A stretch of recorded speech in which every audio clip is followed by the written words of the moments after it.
One of the best pieces of feedback from a client that we have ever gotten at Rev Black was we had a seasoned sales leader. I mean, he'd been there for 30 years, whatever. We came in, he was super skeptical.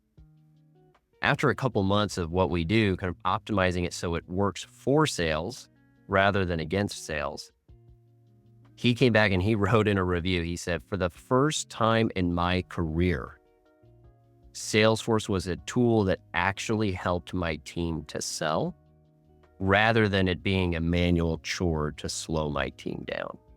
And that's the nicest thing anyone's ever said to me.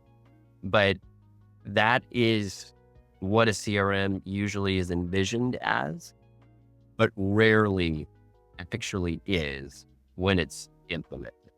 And I think like why that is, again, has to do with the fact that salespeople are good at selling. They're rarely good like operators. They're rarely like, oh, I'm just going to sit here and understand a data model and then figure out like the most ideal way for the automation. Whatever. I just need it to work if I'm a salesperson. I just need to log in to the CRM and I need my reps to log in and it shows them, hey, here are the emails that you need to follow up on today.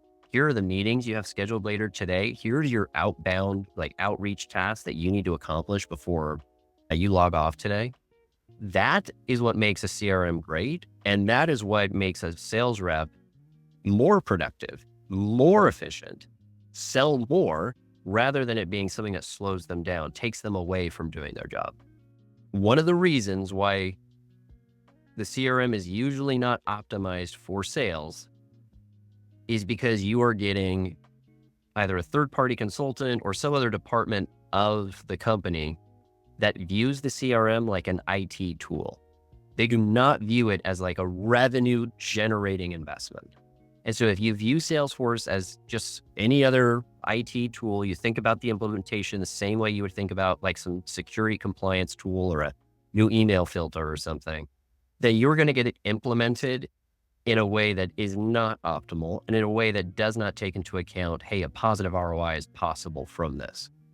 That is why it is so important that you find a good RevOps resource, somebody who can sit here and say, hey, I understand the technical details behind a CRM implementation, but I understand that I need to tie the outcome of this implementation. I need to make sure that the CRM, if we're measuring the ROI of that CRM, it is tied to things like new qualified opportunities created, win rates, the velocity of your pipeline, the bookings, right? If that is what your CRM is optimized around and you have like KPIs for your CRM to determine if it's worth it or not, that is when the implementation will go crazy well and it will go well for sales because it will be optimized with the same incentives on both sides.